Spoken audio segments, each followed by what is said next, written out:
Ladies and gentlemen, I'm Sam the SLB. Alongside me today is the man behind the Twitter, the other half of this operation, Vince McMahon's voice of reason, the Nostradamus of professional wrestling, Scott. We are coming to you from above the ring strip at Studios' premier wrestling podcast, covering all things AEW to WWE worldwide. Monday morning, Turner time. Scott, how are we doing today? Oh, Sam, we're doing well. Another eventful week of wrestling. We got some pay-per-views to talk about. We got some contract information. It's gonna be a good show. It is gonna be a good show. We got some as you said before we recorded, some of the worst best kept secrets to discuss. But guys, if you don't already do so, please make sure you listen to Scott on Tuesdays, Wednesdays, and Saturdays, respectively, for his Raw Review, NXT Narrative, and SmackDown Study. We're gonna get right into our monthly calendar as we chug along here. April 29th, we have Stardom Cinderella Tournament 2022. On the 30th, we have Triple Mania 30 Monterey and MWA Power Trip 2. On the 1st of May, we have PWG's Delivering the Goods and New Japan Pro Wrestling's Wrestling Duntaka. On the 3rd, we have NXT's Spring Break-In, which is new to me. That's a brand new pay-per-view, or not pay-per-view, but preview live event. Fucking stupid. May 5th, we have Stardom's Golden Week Fight Tour. On the 7th, we have Impact's Under Siege. On the 8th, we have WWE's WrestleMania Backlash in Providence, Rhode Island. The 13th, MLW's King of Coliseum. On the 14th, New Japan Pro Wrestling's Capital Collision in DC. And on the 29th, Scott, to round up the month, your boys, AEW's Double or Nothing in Nevada, over in Vegas. We want to get together with some of you guys. We're going to give you some details as we get closer on a gathering. Small gathering, not going to be anything massive, just to kind of meet, chat, talk wrestling, have a good time. Have a good time. I can't believe we're already this close. I feel like yesterday we were just talking about Revolution. I know, right? And now it's just like a little over a month, and we're gonna be flying into Vegas and be like, "Holy shit, let's go!" This is the thing I think we talk about every time we do an AEW pay-per-view. The fact that they have them quarterly. Yeah. It's just like, it's enough space where you're like, oh man, I can't wait for the next one. Then you're like, oh, you shit the next one, rather than, not to, again, shit talk, but WWE is like, okay, we just finished up this month's pay-per-view. We're going to get ready for next month's pay-per-view in the next 4 weeks. You're like, why you do this? Yep. But we're going to kick off with some interesting news. Killer Kross and Scarlett, who I thought were actually married already, ended up eloping to Alaska and getting married on a glacier. Right? That's boss shit right there. I mean, it makes sense. I mean, thinking of who Killer Kross is, it actually fits his character. Yeah. You know, congratulations to both of them. It's, some of the photos I've seen, some of the videos I've seen. Wow. Just a cool, interesting, very different. That's all I'll say. Yeah. I mean, like you said, it fits them perfectly. Character or real life. It's just, that's awesome. I thought that was really cool to see. I mean, imagine him on TV, him selling that, being like, you realize I took my wife onto a glacier and we got married. Right. Now, it doesn't look like, it looks like a glacier, it looks like just Alaska, there's trees and whatnot. When I think glacier, I'm thinking like just a fucking big piece of ice floating in the water. Right. Which is not the case, but. Well, I mean, at least you're not old enough to understand. Like when you say the word glacier, the first thing that pops in my mind is that old wrestler from WCW, because that's how old I am.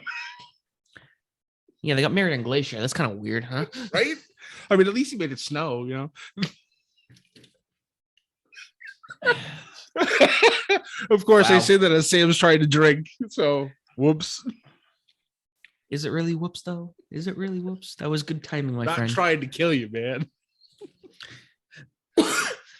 So, a couple interesting contract things. One, I don't know if we talked about this last week, or maybe we were texting about it.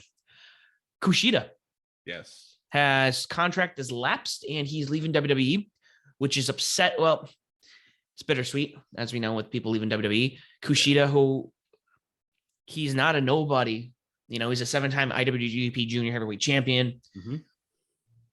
Kind of, just squandered the last few appearances. Yeah, I mean, his whole thing with Ikemen Jiro, the whole jacket time thing. I mean, I get it. It was cute for like a minute, and then then it just turned into a stereotypical Asian team, and it just it just continues the trend of WWE not knowing what to do with their Asian superstars. It's rather upsetting that they don't have a goddamn clue what to do with them. It's not even, and again, we can break it down. It's not WWE. NXT, there's Io Shirai is incredible. Asuka had an incredible run. Shinsuke Nakamura had an incredible run. It's whoever's writing on the main roster, whether it be Bruce Pritchard or whether it be Vince McMahon, for some reason, they just drop the ball. Right. I mean, that's what I meant. Like, if you look back at NXT, they've done masterful jobs with them. But the moment they move up to the main roster, it's like, well, sorry, I don't know. It doesn't make any sense. This, I believe, would be maybe one of maybe two major drops that NXT has done, because the first one that's a glaring one is Kenta. Oh, yeah. Hideo Itami. I mean, yes, I know he was injured for the majority of his run, but when he wasn't and he was going, they didn't do shit with him, and it's unfortunate. But I can definitely see Kushida making noise wherever he goes.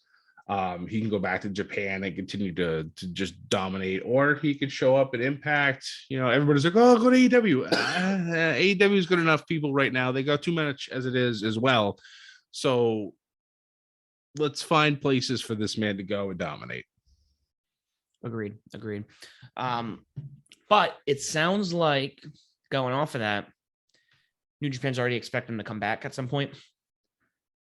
Reading the article from Cultaholic, New Japan is expected. Oh, actually, it's from Meltzer. So going back to, Meltzer's knowledge, New Japan has expected him back for some time, since everyone could see very early in the run that he basically wasted 3 years of his prime doing almost nothing. At the time he left, he wanted to try WWE while is still in his prime, and he wasn't a New Japan dojo guy, so he didn't have the company loyalty that a lot of the talent there has. So, fair. I mean, everyone wants to try their run. Maybe somebody will break out. That's what they're hoping, and I get it. Yeah. But it goes back to New Japan. I mean, the junior heavyweight division, they're going to have quite a monster on their hands. Yep. So it's interesting we're talking about this. In the side of the article I have, Eddie Kingston and Tomohiro Ishii set for New Japan's Capital Collision that we were just talking about. I saw that too. Oh man. I mean, we'll talk about Ishii also a little bit later too, but my God, that's gonna be a hard-hitting contest. Oh, geez. Yes. Scott, I'm going to let you take the lead on this one. With this other recent announcement or a rumor, WWE wanting to sign some former talent back, being FTR. Oh, my brain went completely dead for a second. I was like, what? What are you talking about? I know. They've been so dominant in AEW. You're just like, oh, yeah, they were WWE guys, huh? That's true. You forget because it's day and night between that and potentially coming out as clowns. But that's the big rumor right now that WWE is interested once again in bringing back FTR. And as the WWE guy here, I mean, I would love that, but as an actual fan, I hate it. I don't want it to happen because WWE is notorious for not knowing what to do with tag teams. And FTR right now is at the best that they've ever been, and I want them to stay far away and continue to be as dominant as they are. just straight honesty right there. I'd love to be able to see them on television again. I would love to be able to hear that theme song one more time, but nope. Stay away. Stay far, far away. Agreed. I think they're just doing fine. I mean, there's still so many. I mean, they have the Ring of Honor belts. They have the AAA belts. We haven't even seen them in New Japan yet. New Japan has an incredible tag team division. Yeah. Oh my God. Those guys. Oh my God. The matches they'd be able to put on, especially in the Tokyo Dome, would just be insane. You know, we got that. We haven't even seen him wrestle the Impact Tag division. That's another division that's pretty good. Right. All Japan, GCW. We could go on and on and on. There's so much these guys. They are, I would argue, the top guys in the division. I mean, it makes sense because that's been their nickname forever. But I feel like these guys need to do what Legion of Doom did, or what the fuck the Road Warriors did, where they pretty much dominated everything before they went to WWE. Yeah. So if they wanted to go back, my personal opinion would be you run the tag team divisions of the world ragged before you make that call. Yeah. I mean, especially, I guess I'm going to say War Machine. I think War Machine did that prior, but now we're kind of like, I forget they're even wrestlers at this point. Yeah. It's unfortunate. It's weird with the Viking Raiders. They pop up, they have an angle, normally for a title, and then they lose that title match, and then they disappear for like 6 months. And then they'll randomly show up for a vignette and then disappear again. And then come back, have another title, aspirations, and then disappear. It's just like, yeah. Something needs to change desperately when it comes to tag team wrestling in WWE. It makes me so sad as a fan. Especially since there was that whole year, and I know we talk about having repeat matches, but there was like a whole, I don't know, year, 6 months where it was the Usos and the New Day. Right. And even though we saw them like almost every pay-per-view, those matches were usually the best match on the pay-per-view. Yeah. They were amazing matches in spite of management. Yeah. I mean, seriously. I mean, again, I would even argue if I was to make a top 10 tag teams right now, New Day and Usos are definitely in my top 10 that currently are active. Yeah. That being said, there was something else we were just talking about Bret Hart and his Legends contract that is rumored at the moment. Apparently, the big rumor is that Bret Hart is unable to appear on any AEW television due to a clause in his contract that he signed with WWE, apparently stating that he's not allowed to show up on television. Again, that's just a rumor. Don't know how much merit it has, but it's interesting because they kind of tiptoe around mentioning his name. We've seen constantly recently with CM Punk, the way he's wrestled. He's been doing pretty much the exact same things as Bret has done in matches. There's been videos that have come out afterwards to show that. Obviously, them wearing the pink and black. It's just they want him to be there. And yet so far, Bret hasn't shown up. You'd think by now he would have. So that's why it only, that's what keeps fueling the rumors that he's just not allowed to show up due to his Legends contract. So I don't know. Like I said, I don't know how much stock you want to put into it, but the coincidences are there. I mean, it could make sense. No, it could. Bret is one that's always, he's like Sting to me. Sting's never been a WWE guy, but he never signed a letter. I don't care what anyone says. He's never been a WWE guy. I don't think he had a Legends contract. He was just like, yeah, Sting is, a legend in the business. And I would never see him, even if AEW folded, to sign a Legends contract. Bret Hart, despite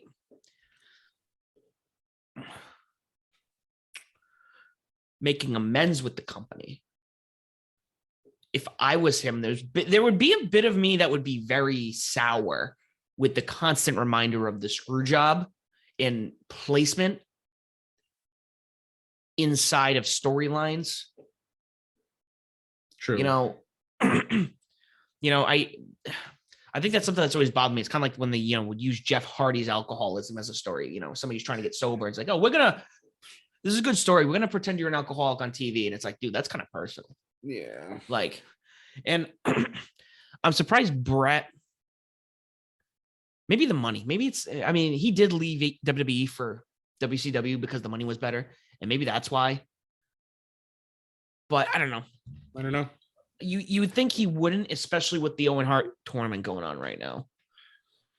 Right. I mean, this just screams, when the finals happen, I believe at Double or Nothing, Bret Hart to show up. And I mean, if he does, Sam, the two of us are going to literally explode. It's going to happen. Yeah. Just puff. Yeah. Just yeah. Yeah. Unfortunately, that is not the one that I'm going to burn my house down, and we'll talk about that later. I got you back. So we had a couple of events going on this weekend. I'm going to go through them right now. GCW had the Old Me happen. What a card this was. There's a match on here that I read it and I'm like, what? And I think you'll know where I'm going. When you hear this, you might say the same thing. Tony Deppen won a scramble match via pinfall. Alex Shelley defeated Nick Wayne via pinfall. Chris Dickinson defeated ACH via submission. Bussy via pinfall retains the GCW tag team belts. Joey Janela defeated Bandito via pinfall. And not the main event, but the match prior to the main event, Minoru Suzuki defeating Too Cold Scorpio via pinfall. We go back in time. I love the name of these titles too. I haven't even noticed half these titles. John Wayne Murdoch defeated and retained the GCW Ultraviolet Championship in an Ultraviolet Championship death match against Hoodfoot. Alex Colon defeated Jimmy Lloyd via pinfall to retain the TNT Extreme Championship. And that was a death match. That is GCW. So, and then there was a draw between the Briscoes and the Second Gear crew of Mance Warner and Matthew Justice in a high incident match. I don't even know. Like the GCW is definitely that like promotion. Every time I see this stuff, I'm like, I need to get my hands dirty at some point. Right? Yeah.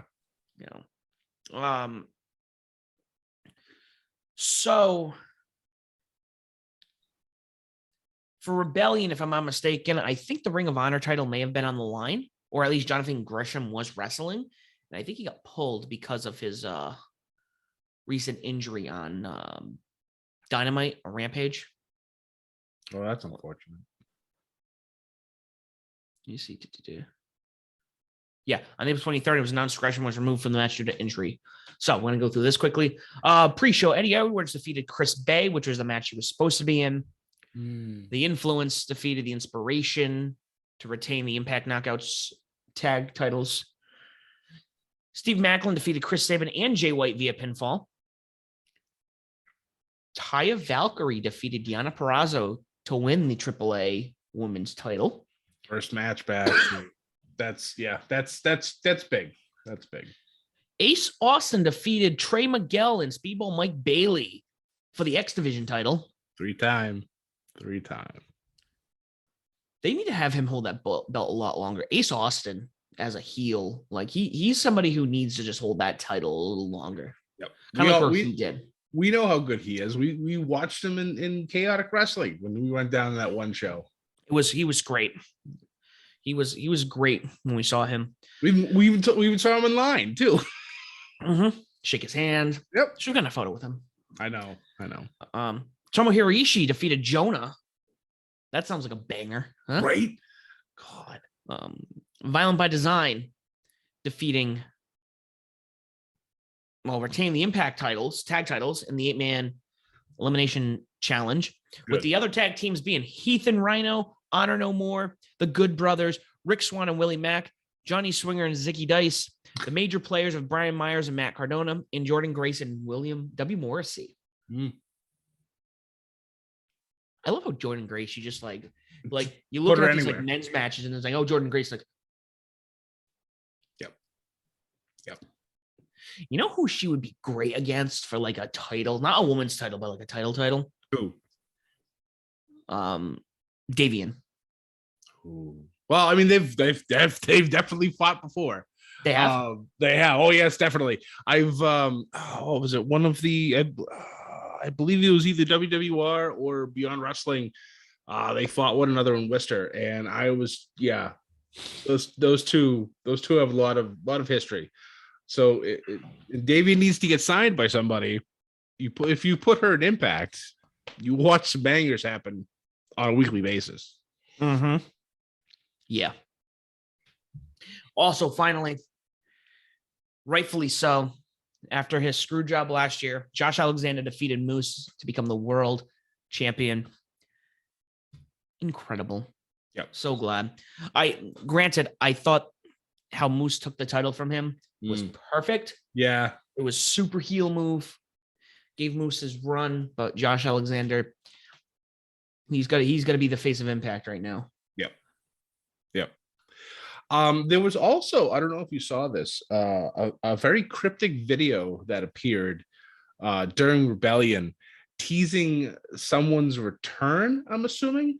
And they showed pictures of particular wrestlers like kind of being like not faded out, but kind of like somebody would pour acid on a photo and it's just like kind of bubbling away. So very, very interesting. Apparently they had some binary code running around. So I'm like, oh, let's use my ASCII knowledge and write all this out. The word that came out was Sammy. So breathe. Right. So who do we know in Impact Wrestling that has the name Sammy? So yeah, you never know. The man's coming. Oh man, like one of the best entrances I think in professional wrestling. Yep. So we'll see. Oh man, that just makes me want to get back. I just loved him and him. Like his character's great.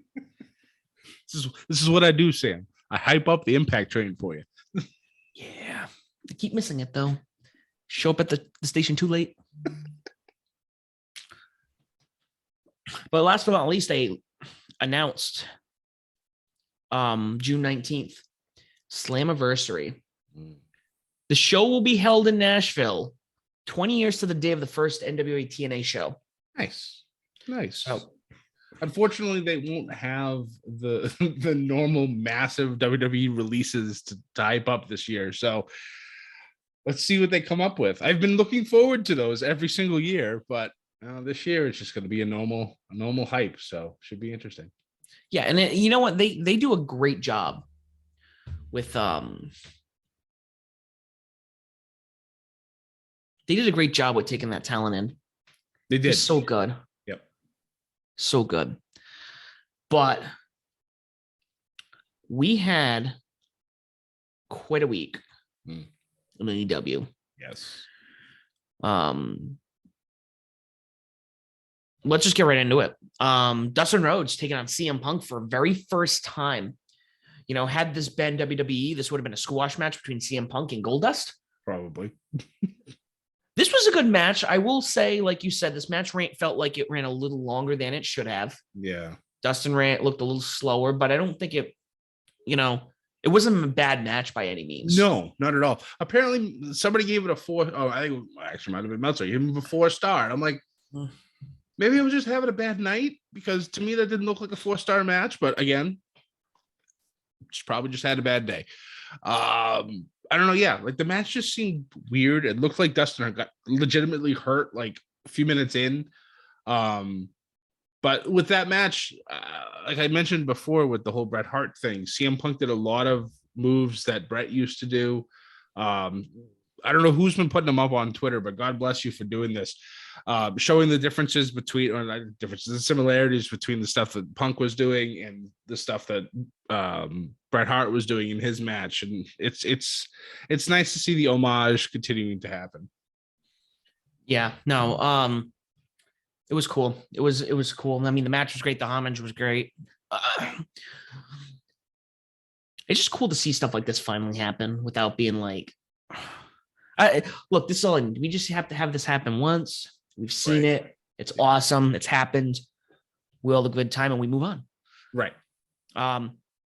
Following that, we had the Blackpool Combat Club take on Brock Anderson, Lee Moriarty, and Dante Martin.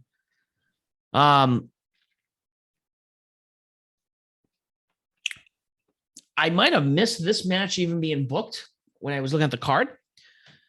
I don't think they booked it beforehand because I was the same way. I was like, wait, they didn't talk about this at all. But that, I mean, kind of makes sense. It's nice to see Brock Anderson on TV again and Arn, because since Cody left, they're like, the fuck do we do now? Yeah. So, hey, I guess the Nightmare family is still going. It was a good match. Obviously, the Blackpool Combat Club. I mean, you're not gonna have them take a loss anytime soon. So no, especially Wheeler Yuta right now. Wheeler Yuta, and you can already tell just by being with them, he's already like his game is like, oh yeah. But don't let that hide the fact that on the other end we had, our boy Dante, who looks incredible. Yeah. Wheeler Yuta and Dante Martin, I would take that match. Oh yeah. You put a TNT title on one of them and let them have a best of 5 series. Go ahead. Absolutely.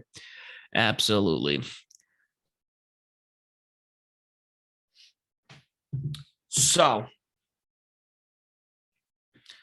up next was the major announcement from Tony. I didn't realize it was this early in the show. Tony comes out.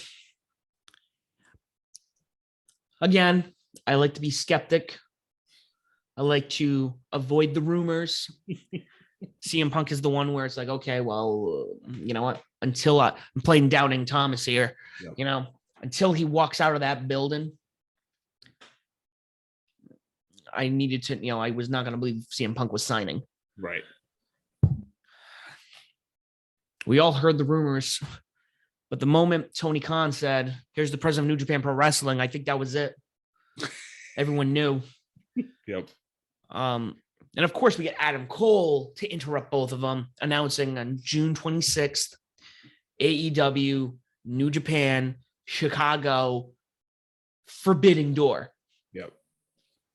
The reason I had my doubts, obviously, when AEW had started, I don't know if the Bucks or the Elite had like left the sour taste in New Japan's mouths at that point with management. And they're like, yeah, we don't plan on working with them anytime soon.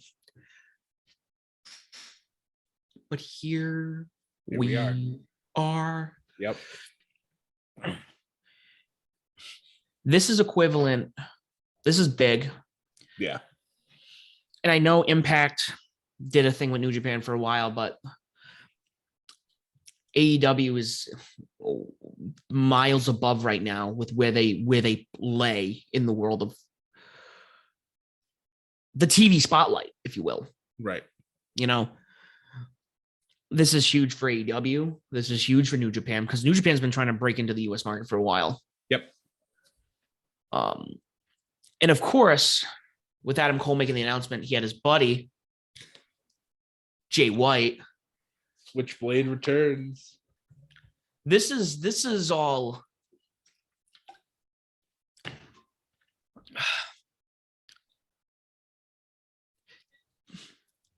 We're going to Double or Nothing, and I'm super excited about it. Yep.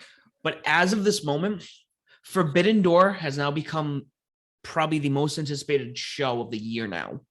Yeah, no, I definitely agree. The possibilities are endless. The numerous storylines that now can come out of this. We may actually hear the coin drop. It's just, yeah, I'm excited. Yeah,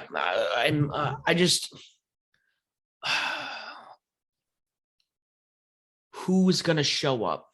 Right. You cannot do, and again, who did I say this to? Because I saw rumors that Okada would not be at the show, that he's not going to be booked for the show. But I said he doesn't have to wrestle. Just he can show up. Yeah. You cannot pull an invasion angle here. Granted, even their lower card talent is top notch. But if you're going to promise Okada, Naito, Tomohiro Ishii, Evil or Sonata, Minoru Bushi. Suzuki, Bushi, anyone from the Bullet Club, anyone from Chaos, anyone from Suzuki Gun, you can't like leave those major players out. And even if it's like a New Japan card where they do a lot of multi-man tag matches, I'm cool with that. Yeah, they're making an appearance in an American market on a pay-per-view. That's a big deal.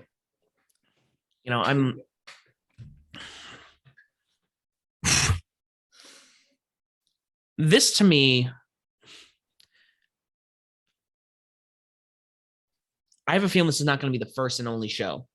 I hope not. I agree with you. I hope that this is just the first of many, especially if they're going to have some type of actual deal and you'll have wrestlers going back and forth. And that's another thing. Imagine AEW pay-per-view over in Japan. Now you get to bring those guys over to Japan. Right.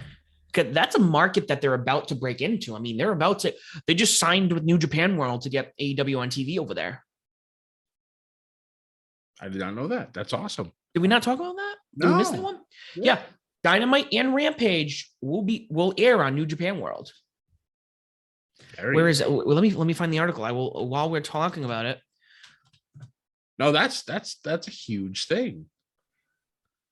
Because that opens up, that opens up their market to everybody who watches that. And wow.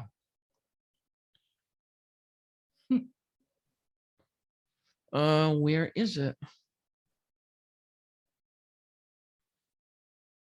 MJF not interested in dream matches for AEW New Japan Forbidden I saw Door. that. Yes, MJF's like, it's not going to happen. Wouldn't surprise me. See, again, he's like you talked about wrestlers who don't necessarily have to wrestle. MJF doesn't have to wrestle. He just has to come out and make fun of somebody from New Japan. And then that could start a whole thing. Imagine him going with the old school route of, you don't speak English kind of deal. Oh, God. In today's world, MJF would be the only one that probably could pull that off and not get murdered. I think it would work. You can't just do that anymore. You need to have the right heel. Yeah, and MJF is that right heel. Yeah, I found the article. You're gonna have to look at this. This is interesting. If they're about to blow up into the smart, sure, I don't even look at the ratings anymore. I've seen a lot of people still squander about the ratings, this and that. Oh yeah, this. I'm like, even though they're not breaking 2 million, they're at 1 million. TV isn't the same like it was years ago. Right. Wrestling isn't as popular as it was. Granted, I had this conversation with somebody where, John Lipinski, we were talking about how our buddy Rob, he's not an AEW fan. I mean, he's not a WWE guy. He just will not watch it. And I'm like, I go, fair, but he's one of the few, I can't say few, he's one of the many people I know who are back into wrestling because of AEW. Yeah. If AEW goes away, he's not going to WWE to watch wrestling. Right. I know so many people who've come back because of AEW. So I think you have that market, and I don't think they're going to go anywhere. But with them going into Japan, I think that'll help their market share so much. Well, absolutely. Absolutely. And especially with him, he knows I rave about New Japan. He knows I rave about it. So he's super, super, I can't explain. I mean, yeah. I've been, I know. New Japan and the Elite are the reasons why I'm as diehard as I am. Right. So for me, this is, I mean, it's funny. I talked to my family about this and they're like, oh, that's cool. My girlfriend's super supportive. She's just like, every time I sent this to her, I'm like, this is why I'm so this is exciting. And she goes, I love how you're so passionate about this and how much this means to you. I'm like, this, it'd be cool now. I'm going to throw this idea out there. And I hope somebody over there in AEW, New Japan's listening. Because New Japan is pretty much a men's only company. Yep. That they put together a show with Stardom next. Well, I mean, didn't they have Stardom during some of Wrestle Kingdom, very early on, like in the They'll throw a beginning match shows. there and here and there. Yeah.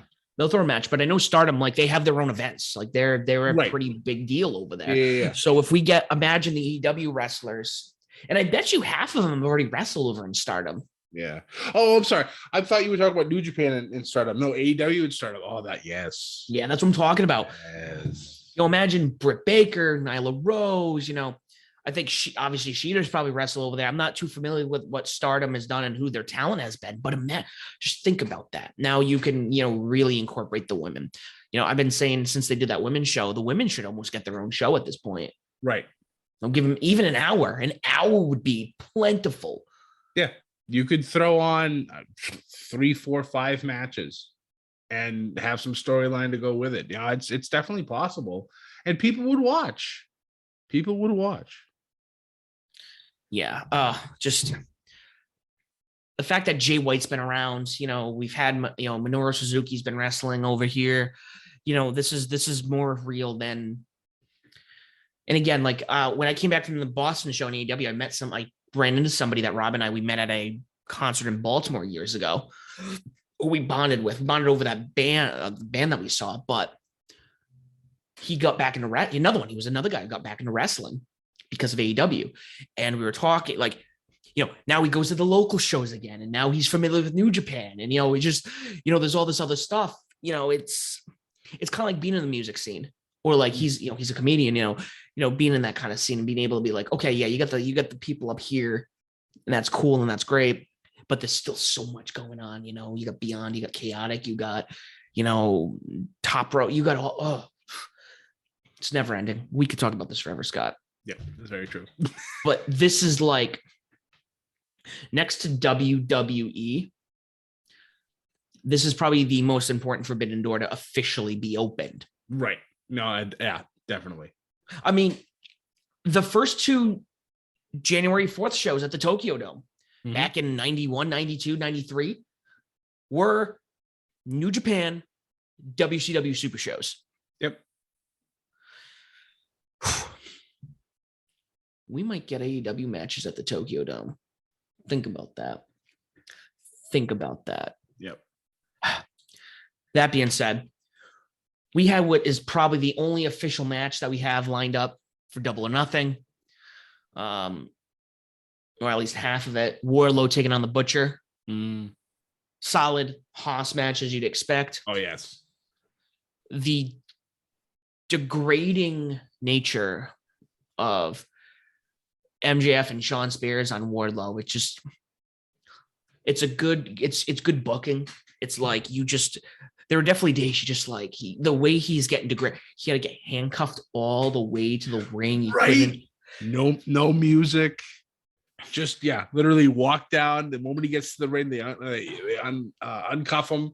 He wrestles. He beats Butcher. He walks out of the ring. They handcuff him. Off he goes. It's just like this is so good because and I know the moment these two actually square off, I would really expect this to be a squash match.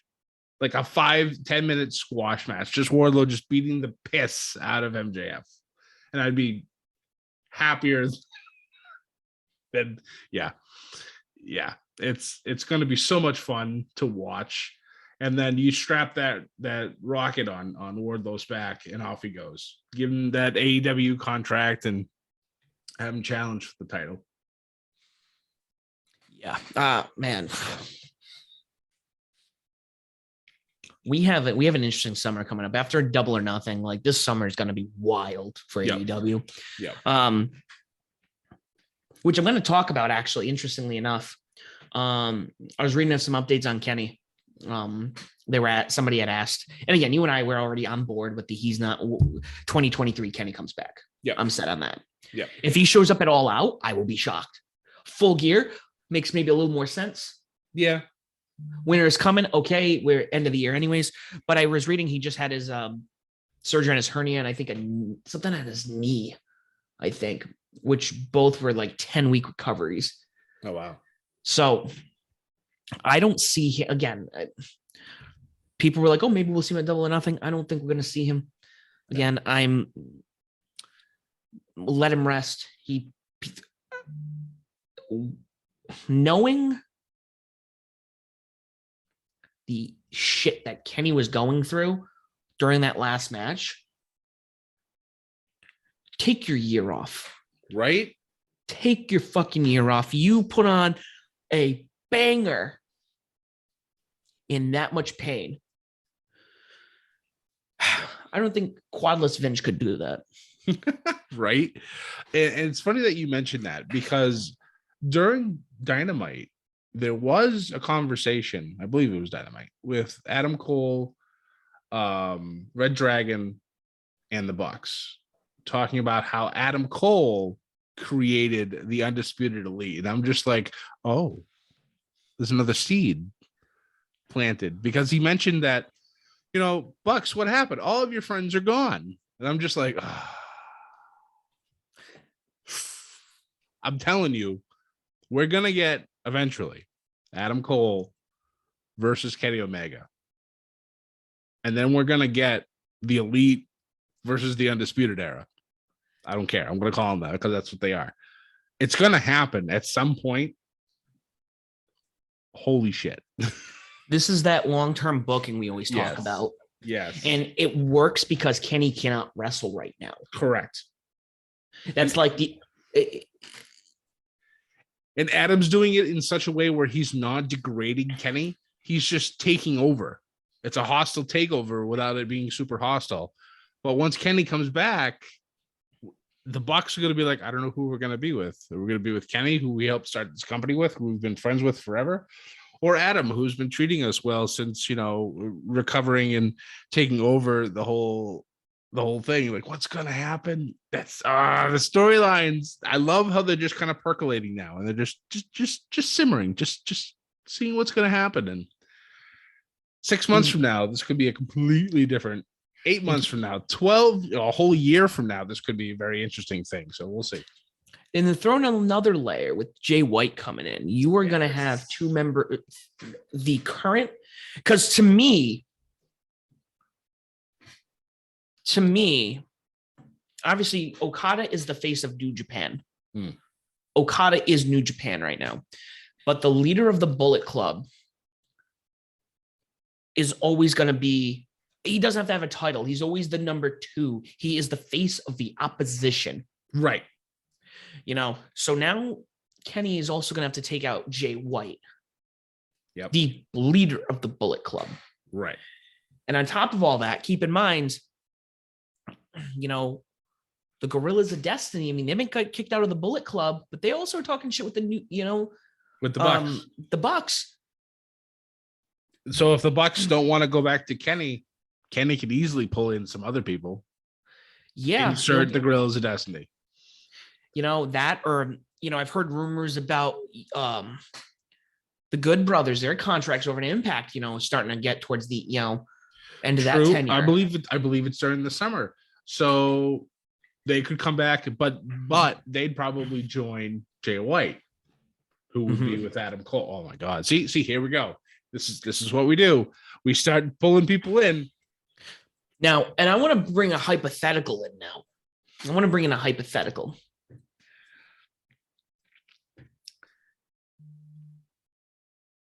Because he's somebody who's been up and down over in WWE.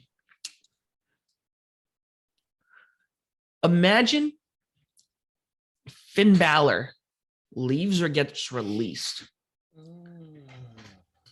Imagine the level of importance now with former members of the Bullet Club fighting only for its founding member and leader, Prince Devitt, to show up.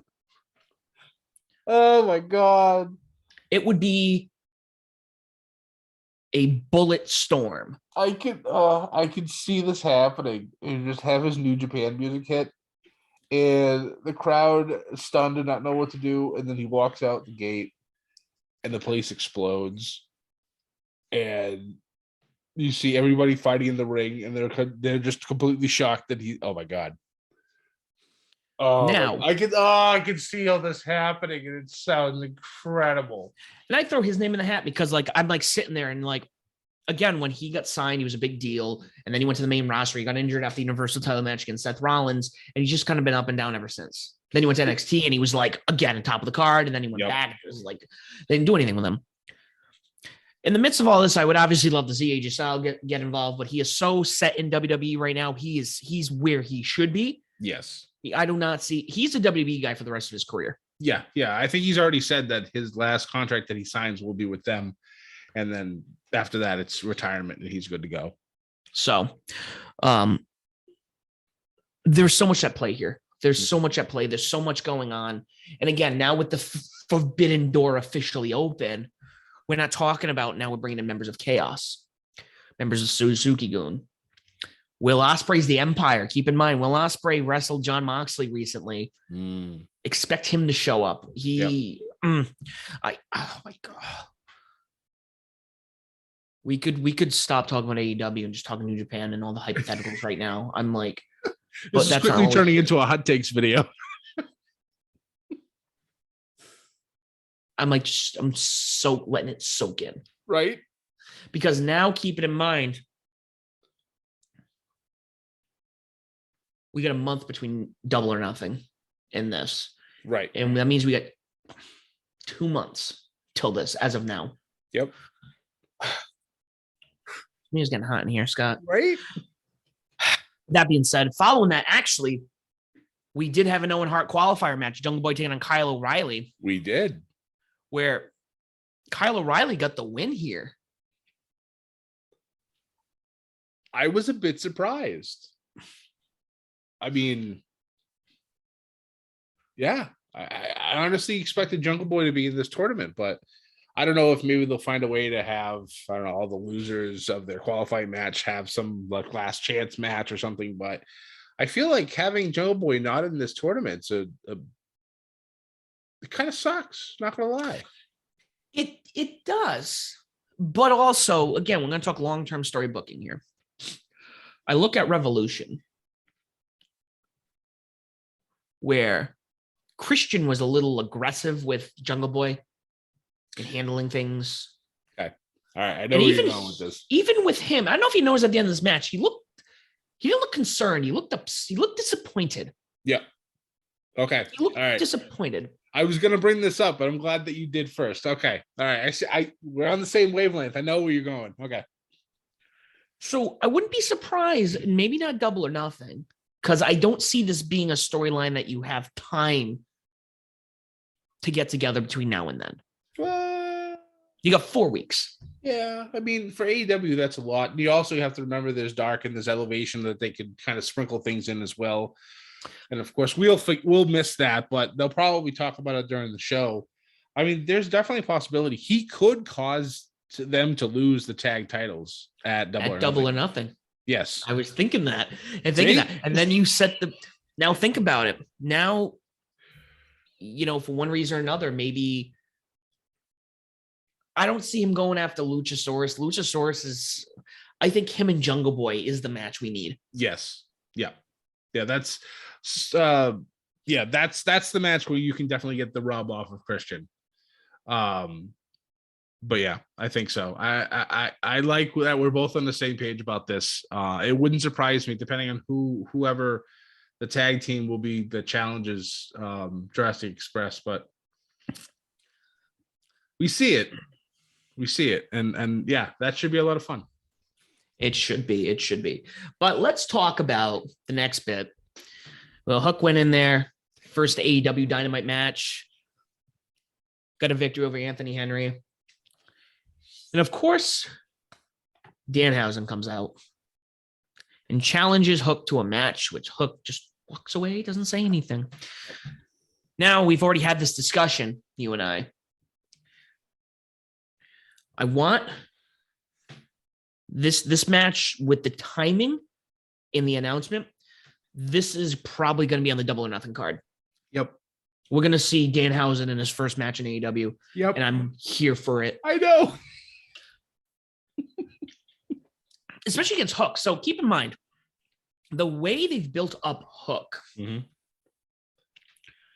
he's a monster, but also Danhausen, yes, I'm looking at this as a mirror image of Orange Cassidy, Yes. where they were like, oh yeah, Pac, Pac's just gonna kick his ass. Orange Cassidy can't wrestle. And then that match happened. And even Jim Ross was like, what the fuck? Yeah. Hook.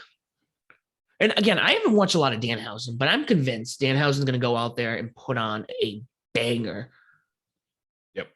That he's not just, this is the thing that I think AEW's done really well. We got comical characters, but they wrestle. They can wrestle. Yep. Orange Cassidy, we don't get to see him wrestle as often as we want, True. but we know that's like pulling out the big gun. Yeah. And I'm, you know what? I'll do it. I will pick Danhausen to defeat Hook at Double or Nothing. Ooh. The champ makes his first pick 4 weeks early, but I will make that pick. I will go out on a limb and I will say Danhausen will defeat Hook because he's trying everything possible to get Hook, to break, and nothing's worked. Well, one thing has worked, but we'll talk about that a little bit later. But I feel like he's going to find a way to crack him. This might be, and I know the Cornettes of the world would think this is stupid putting Hook with a comedy character. Danhausen is great on the mic. Yes. Now imagine Hook doesn't talk. He just keeps his silent character. And now Danhausen, they're like partners, but he's also kind of like his manager. Right. Yeah, he has his father and whatnot, but this allows him to step away from Team Taz. Right. And see, and that also then now gives you him versus everybody in Team Taz. Imagine this is his way of getting the FTW title. Correct. And then separating himself from Team Taz. And Danhausen turns into his manager or his tag team partner at certain times. I'm telling you, this just, I'm excited. The possibilities here. We need to do a show where you and I just book. We make a card and we book it. Fantasy booking. Yep. Bedlam style. So up next, we had the return of the Doctor, Bret Baker, DMD, taking on Danielle Kamela in qualifying. This was also an Owen Hart qualifying match, which she ended up qualifying for. Yep. The one thing so the men's side, we've had some upsets and some things. The women's side, the biggest concern with this is so far, there haven't been any upsets. It's been people like, oh yeah, they wrestle in Dark or Elevation, and then, oh yeah, they're not going to go in. Right. I'm looking for the upset. I need somebody who's not going to show up in this tournament that you'd expect to. Right. I need somebody. It also makes me wonder how many people are actually going to be in this tournament too, because it seems like there's probably going to be an 8-person tournament. That's it. And I'm sad about this. Let's look. Because I believe the men only have like 7 or 8 qualified, and the women I think have like 4, maybe. So the qualifier. So this is interesting. If we look at the actual tournament, I almost did the work things. Like, let me share my screen with you. I'm not going to do that. So actually, the women have had 1, 2, 3, 4, 5, 6 qualifying matches, qualifying 6 women. Okay. And they only have 2 more matches to qualify 2 more women. Okay. So we have Tony Storm, Jamie Hayter, Hikaru Shida taking on Red Velvet, Ruby Soho, and Dr. Britt Baker. Yeah. The men's side, we've only had 3 qualifying matches. I mean, okay, so then I switched them then. Okay. Because I thought the men for some reason had more qualifiers, but no. That's what I thought. Yeah. All right. So it looks like it's probably going to be an 8-person tournament, because we got next week's blockbuster FTR match that they're fighting one another. And I'm like, what is going on? Like, yeah.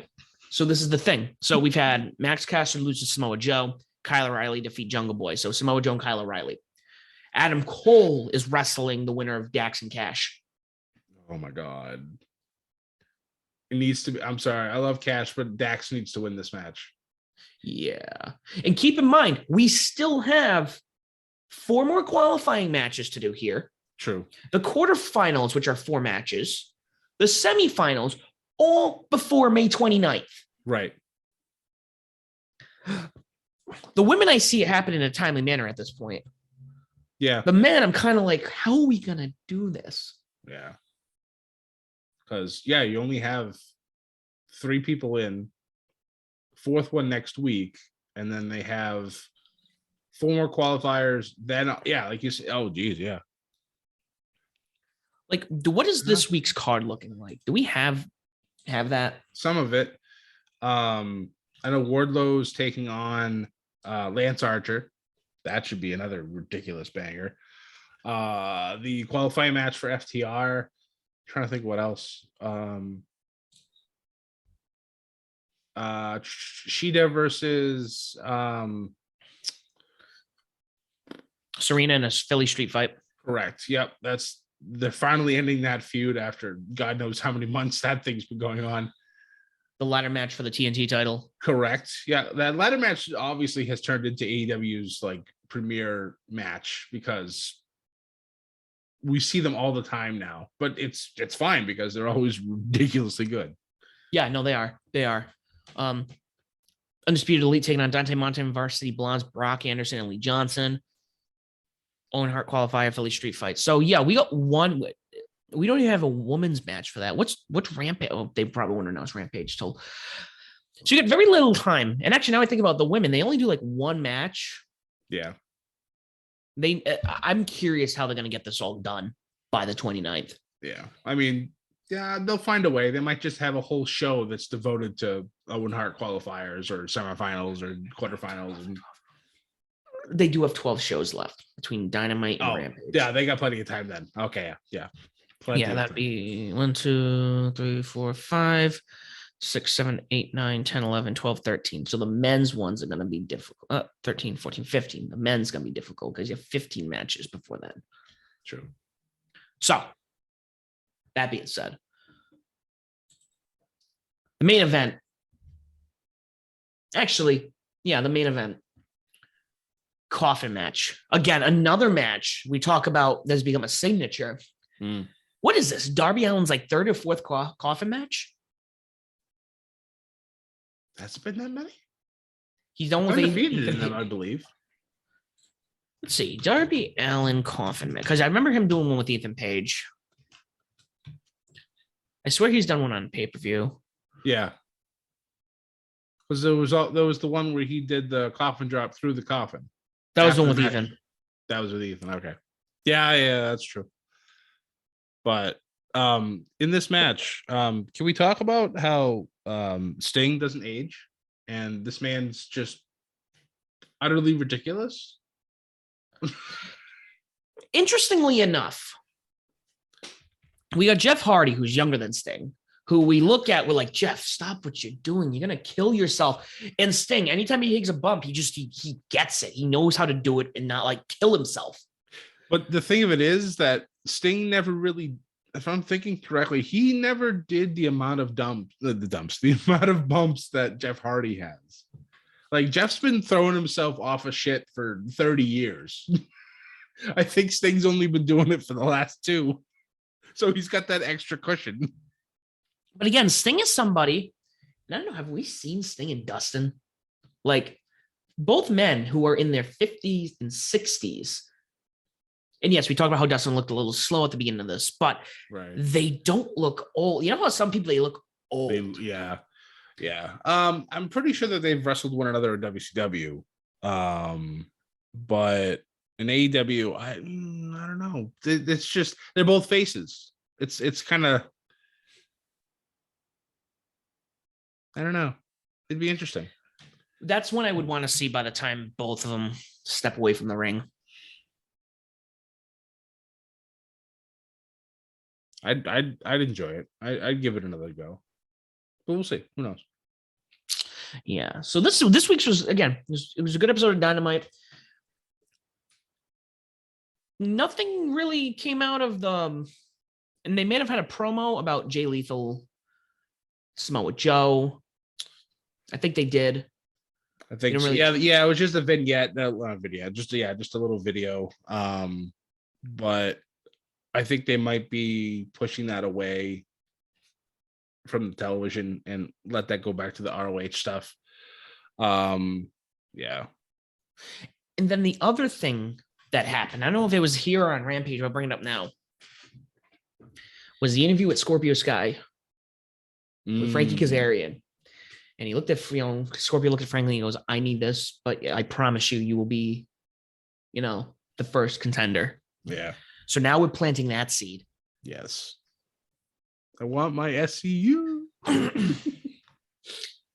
So announced on Dynamite was the opening match of Rampage. Yep.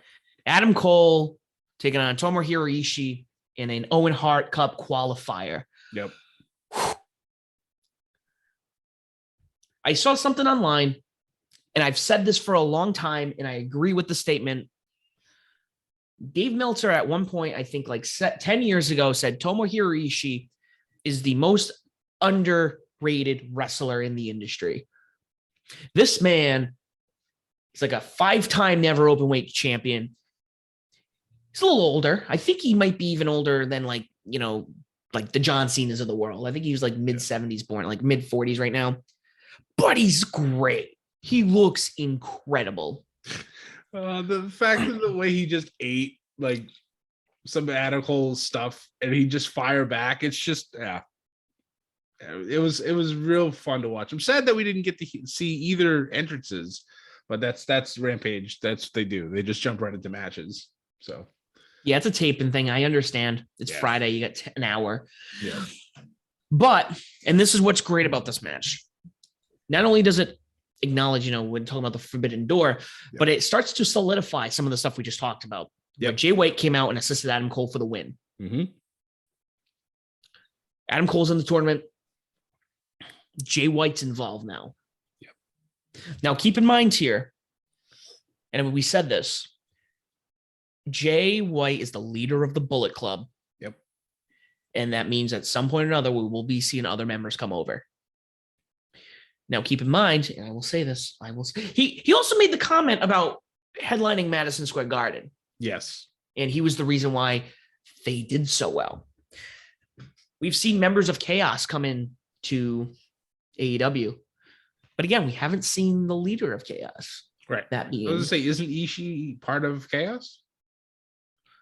Because they mentioned it on the show because Orange Cassidy. yes, was down Ishii is part of Chaos.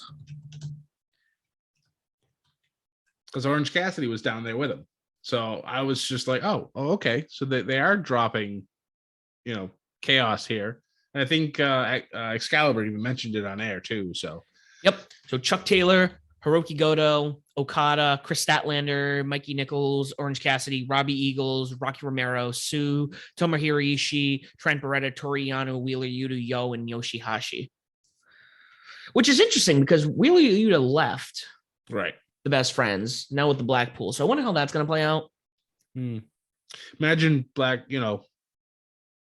imagine them going over to New Japan. Uh-huh. Mm-hmm. Yeah.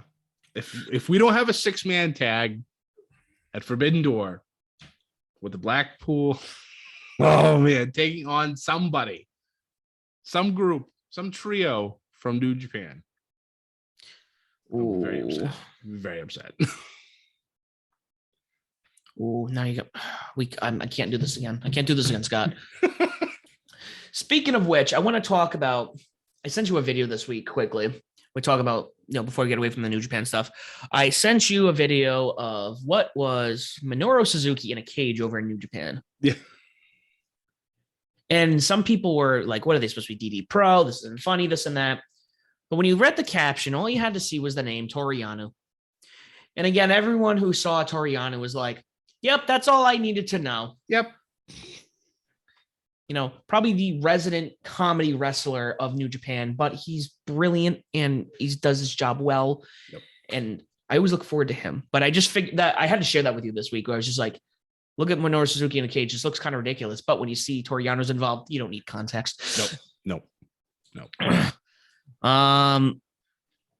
So following that, we had Lance Archer take on Serpento in a quick, what was it, a minute? Barely. squash match. I think I tweeted it. No, you were I was watching it. I looked at my phone. I looked up. I heard ding, ding, ding, and that was it. I'm like, What happened? oh, okay. But it's Lance. Again, he's another guy I think he gets underutilized. I know they got a big roster, but like he's just always been a fan favorite. Yep. Following that, we had Eddie Kingston taking on Daniel Garcia. Finally getting the win over Garcia. Yes. What a great the ending of his promo prior to this match, Daniel Garcia, where he goes, "I'm a sports entertainer. I know what to do." Incredible. I think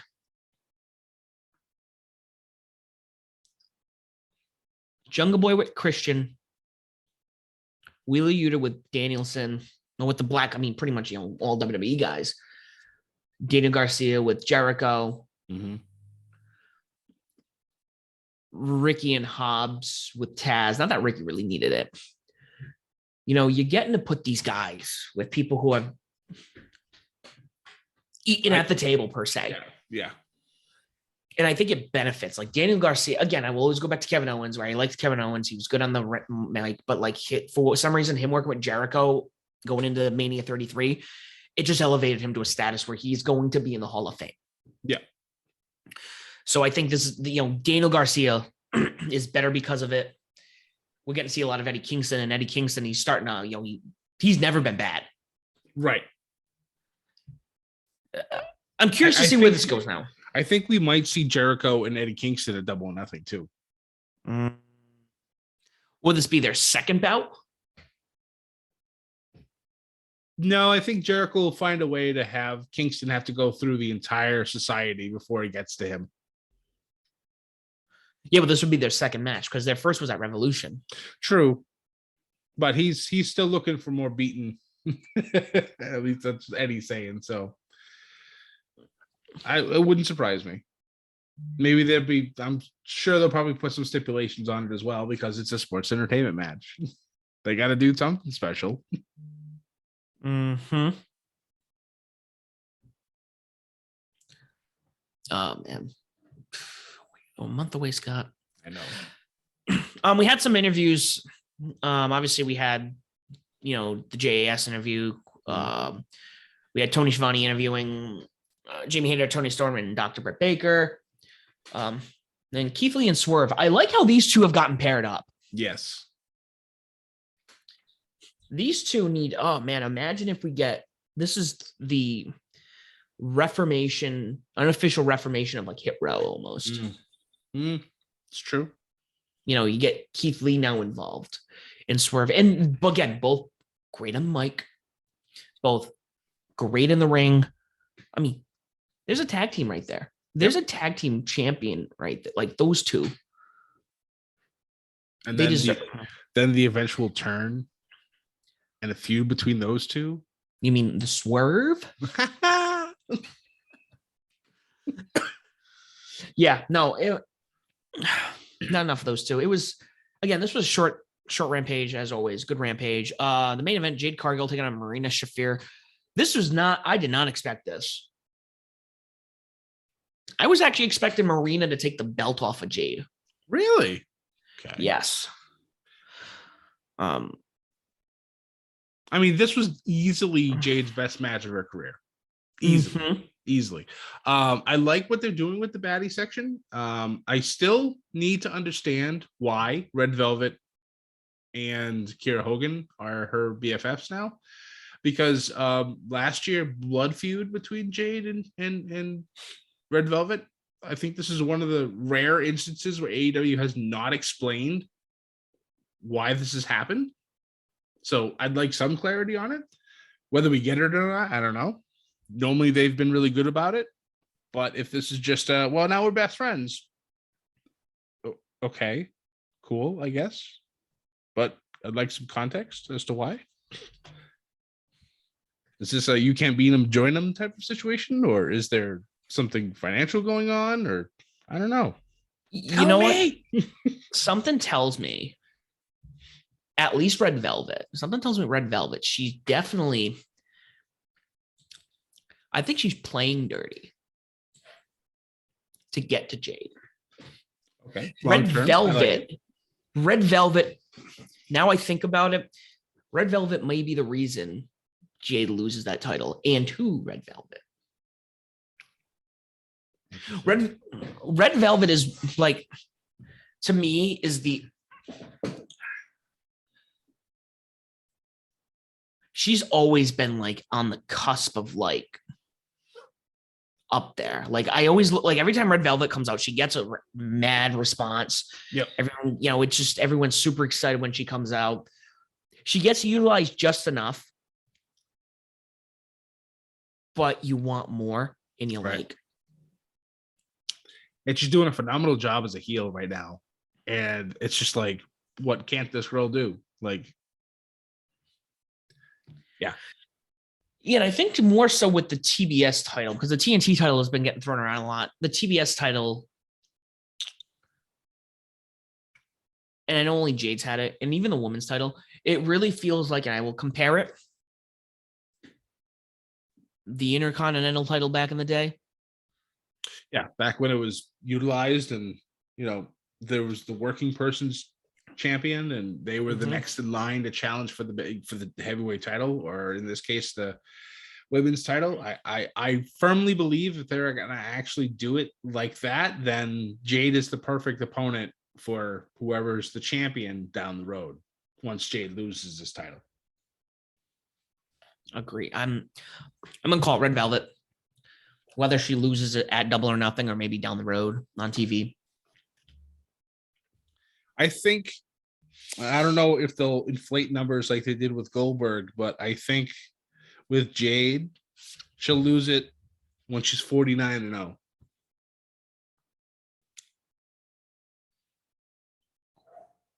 Whoever her 50th opponent will be, I think that'll be the one. So I think Jade holds it for a little longer, maybe to the next pay-per-view.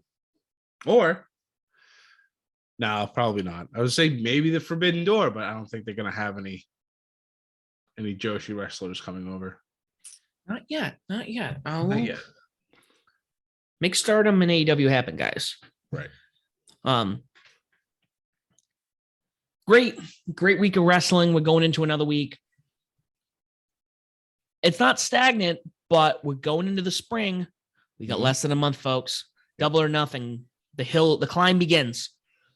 The climb begins. Scott and I are going to be there every step of the way. We're going to be in Vegas. We're so excited. It's the vacation that you and I both need. Right?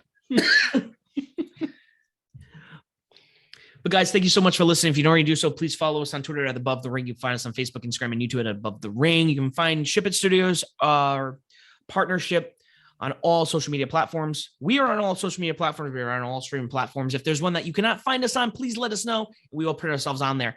On your mobile device, I said mobile again. Please make sure you like, share, subscribe, leave a comment, leave a review. Tell people why Above the Ring, Ship It Studios is the podcast that you're choosing and why they should listen to us as well. Thank you so much for listening, guys. Don't forget to ship it. And as always, do not forget to join the Bedlam.